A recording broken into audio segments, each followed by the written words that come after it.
Jurisdiction جو ہے وہ سو موٹو ایکسرسائز نہیں ہو سکتی۔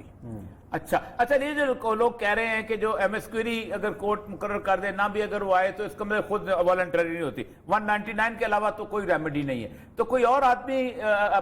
خیر کون جائے گا پاکستان میں انڈیا کے بیہاف کے اوپر 184(3) کے تحت یا کسی اور چیز کے تحت آگے سپریم کورٹ میں کہ نہیں؟ نہیں، آرٹیکل 199 کے استعمال کرتے ہوئے وہ اگر ایک جورسڈکشن ہے ہیومن رائٹس کی انفورسمنٹ کی آرٹیکل 199 کے تحت، اگر وہ فیصلے کے علاوہ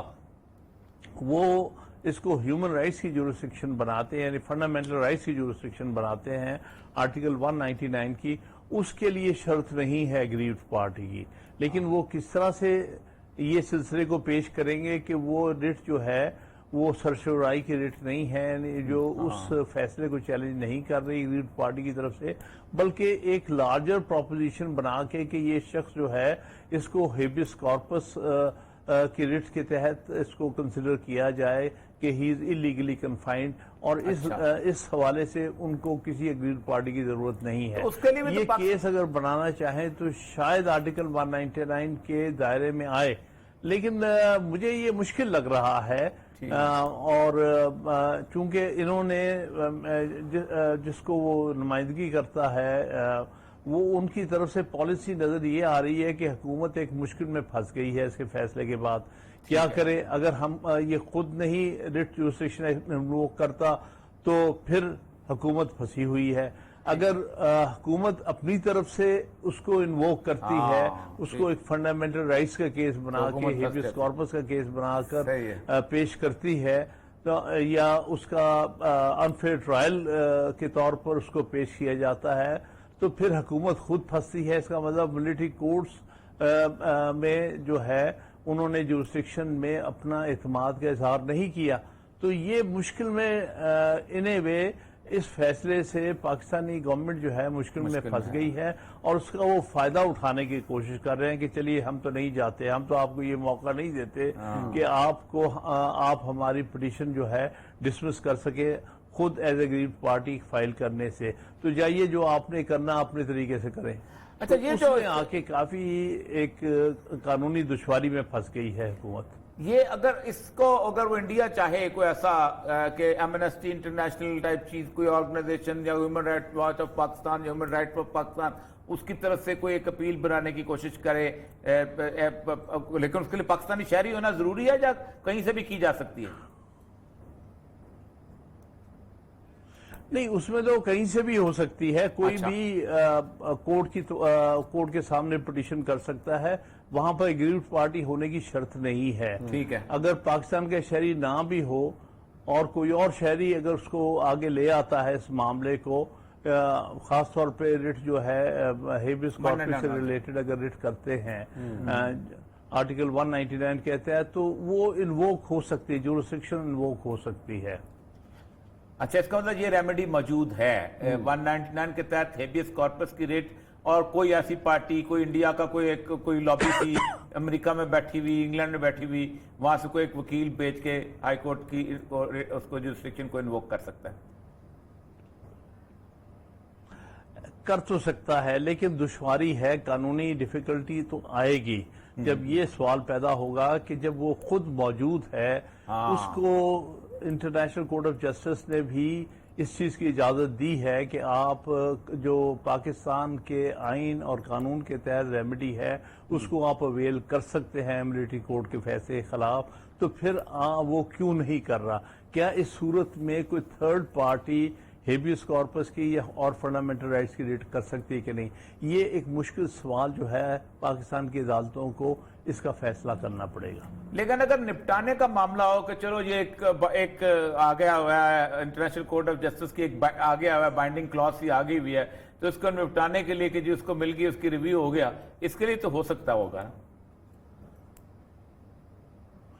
ہاں، اگر یہ ایک ترکیب ہو سکتی ہے، اگر کوئی آرگنائزیشن جنرلی اس کو لے کے آئے، یہ نظر نہ آئے کہ یہ صرف خانہ پوری کی گئی ہے، کیونکہ یہاں پر آ کے پھر ایک انٹرنیشنل امبیرسمنٹ ہو سکتی ہے اگر یہ تاثر ہوا کہ یہ صرف ایک خانہ پوری کے لیے کیا گیا تھا، ایک فارمیلٹی پوری کی گئی تھی، لیکن آئی سی جی کا جو آرڈر ہے اس کو سبسٹینٹیولی انہوں نے جو ہے اس پر عمل درآمد نہیں کیا، تو یہ ایک قانونی دشواری بھی آ سکتی ہے۔ چلیں جی، قانونی بہت بہت دشواری آ شکریہ جی، سکتی ہے۔ بہت شکریہ خان صاحب نے بڑی ہاں، تفصیل سے اس کیس کا جو ہے وہ جائزہ لیا۔ ناظرین یہ لیتے ہیں بریک، اور بریک کے بعد آتے ہیں اور پروگرام کا سلسلہ جاری رکھیں۔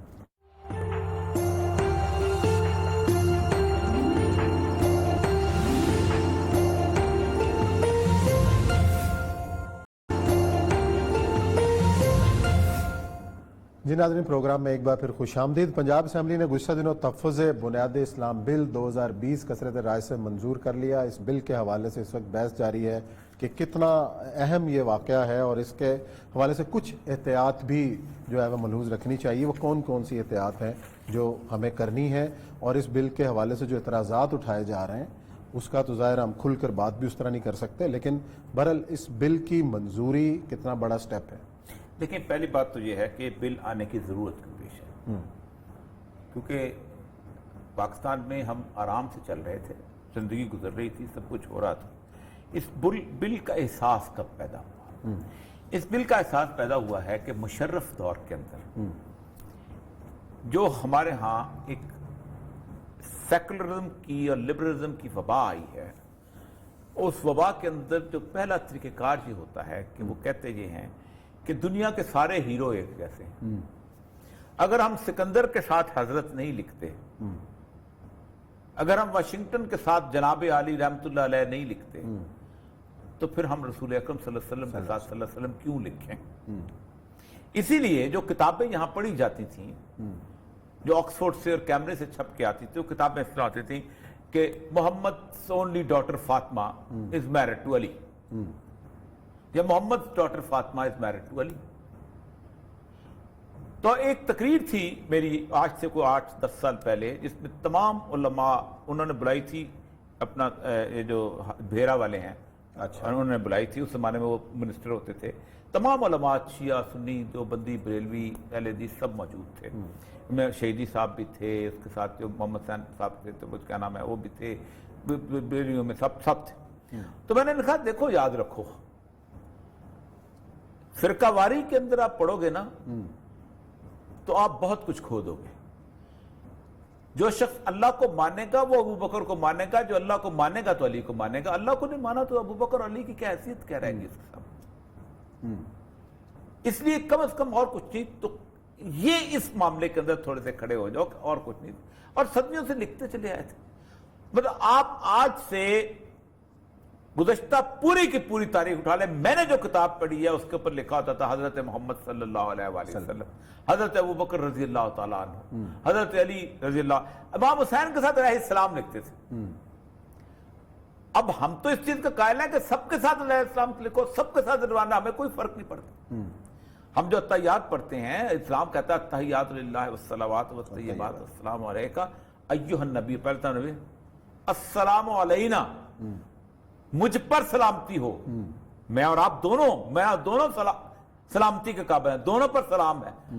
وعلی عبادہ اللہ، اور وہ صالح لوگ جو اللہ کے بندے اور غلام ہیں، تو لکھنے میں کوئی حرج نہیں۔ اب رضی اللہ لکھنا یا علیہ السلام لکھنا یہ ایک دعا ہے، لیکن ہم کیوں لکھتے تھے کہ ایک بچے کے دل میں احترام پیدا ہو کہ میرا ہیرو جو ہے وہ مختلف ہے، کیونکہ جس وقت یہ احترام خارج ہوگا تو سب کچھ خارج ہو جائے گا۔ آپ اندازہ کریں کہ ہوا کیا کہ they started considering رسول اللہ کی چلو مان لیا کہ رسول اللہ صلی اللہ علیہ وسلم کے اوپر تو توہین رسالت کی بہت بڑی سزا ہے، لیکن انہوں نے کوسچن کرنا شروع کر دیا کہ جیسے کنگ جارج کی بیوی تھی ویسے سیدہ عائشہ تھی، ویسے سیدہ خدیجہ تھی، کوئی مختلف نہیں، کیونکہ اس نے جب پڑھا کہ Muhammad first wife was Khadija, she was a beloved wife, اس نے عام اسی طرح لیا، اور میں نے روز بچوں کو دیکھتا تھا وہ اسی طرح اس کا پیمانے کو، یہ کتنی اگر ہم نے آج اس کو فرقہ بندی میں لیا، اس کو ٹھیک کر لو، جتنا چاہتے ہو جیسا چاہتے ہو ٹھیک کر لو، لیکن یہ ضرور کرو کہ کم از کم اس کو اچھا اس نے یہ پڑھا اس نے اب سب سے بڑی بات یہ ہے کہ 11 سال تک تو تم اس بات پہ تو کوئی احتجاج نہ کرتے رہے کہ کچھ کہ اما عائشہ کا نام کے ساتھ عائشہ نہیں لکھا ہوا رضی اللہ، یہ سیدہ فاطمہ کے ساتھ نہیں لکھا ہوا سلام اللہ علیہ. 11 سال تو تم سوئے رہے، 11 سال تو تمہاری مسجدیں بھی چلتی رہی، تمہارے امام بارگاہ بھی چلتے رہے، تمہارے باقی چیزیں بھی چلتی رہی، اور 11 سال بعد بل آیا ہے تو تم کہتے ہو کہ نہیں ہم یہ نہیں لکھیں گے. اللہ کے بندو بیٹھ جاؤ. ایک بات یاد رکھو، میں تمام علماء سے کہہ رہا ہوں کہ اس ساری صورتحال کے اندر جتنے لوگ بھی ملحد ہوں گے، دین چھوڑ کے جائیں گے، اس کا عذاب مولویوں کو سر پہ ہوگا. کیونکہ بنیادی طور پر ایک آپ نہیں مانتے نا، دیکھیں میرے کہنے سے کوئی رضی اللہ نہیں ہو جاتا، اور میرے کہنے سے کوئی علیہ السلام نے، اللہ تبارک و تعالیٰ نے جن کو بنایا وہی جانتا ہے، وہ بہتر ہے. لکھنا ہے لکھتے ہو، نہیں لکھنا نہ لکھنا، وہ آپ کے اپنی مسئلہ ہے. لیکن جس وقت بچوں کو پڑھایا جاتا ہے، دیکھیں میں آپ کو بتاؤں، ریڈ انڈینز نے مار کھائی ہے امریکہ میں، 50,000 معاہدے ہوئے ہیں اور انہوں نے ہر معاہدے پہ انہوں کو قتل کیا. کیا امریکہ کے کسی بچے کو نصاب میں یہ پڑھایا جاتا ہے کہ میرا جو 4 فادرز تھے، جو ہنگری سے آئے تھے، جو چیک آف سلویکیا سے آئے تھے، جو اپنا انگلینڈ سے آئے تھے، چور تھے، ڈاکو تھے، وہاں ان کے پیچھے پولیس لگی ہوئی تھی، یہاں آئے تھے، یہاں انہوں نے رینڈی ان کو قتل کیا. پاکستان کے اندر مشرف کے زمانے میں اس طرح کی بحثیں میں نے خود ٹی وی پہ لوگوں سے کرتے سنی ہیں، اور میں لال ہو جاتا تھا کہ تاریخ پڑھانی چاہیے. میں نے کہا انگلینڈ میں پڑھائی جاتی ہے؟ کوئی پڑھاتا ہے کہ اسکاٹ لینڈ کا پورا علاقہ تیس نیس کر دیا تھا انگلینڈ نے؟ میں پھر ایک مثال بڑی عجیب و غریب دیتا تھا. میں نے کہا یہ بالکل ایسے ہی ہے کہ آپ کی والدہ کی جو دادی تھی وہ کہیں بھاگ گئی تھی گھر سے. اب سارے بچے جب بڑے ہو جائیں، کچھ 6-7 سال کے ہو جائیں، تو کہیں اب بیٹے بیٹھ جاؤ، تمہاری جو ماں کی دادی تھی، یا میرے باپ کی جو میری باپ بتایا جو میری دادی تھی، وہ گھر سے بھاگ گئی تھی بھائی. اب تم اس کو دادی کہو یا نہ کہو، یہ تمہارا اختیار ہے. اب خاص طور پر اس کو بچپن میں پڑھایا جائے. یہ ہے بنیادی مسئلہ جس پر سب کو جو ہے نا وہ احترام کہ آپ کو ایک احترام، اس کے اوپر میں کہہ رہا ہوں کہ اس میں ابھی اس وقت شور مچانے کی ضرورت نہیں، کیونکہ آپ کا شور مچائیں گے. سچی بات یہ ہے کہ میرے نزدیک سارے محترم ہیں. میں صرف ایک فکرہ سناتا ہوں. ابن عربی ایک آدمی تھا، مولوی تھا، اس مولوی کو وہ سنایا کرتے تھے. اچھا. کیونکہ وہ ان کے پیر کو نہیں مانتا تھا، ان کے مرشد کو. تو کہتے ہیں ایک دن ان کو لکھتے ہیں کہ ایک دفعہ رسول اللہ صلی اللہ علیہ وسلم میرے خواب میں آ گئے کہ تم اس مولوی کو کیوں سناتے ہو گالیاں؟ میرے مرشد کو نہیں مانتا. رسول اللہ کہا مجھے مانتا ہے، مجھے مانتا ہے. تیرے مرشد کی حیثیت کیا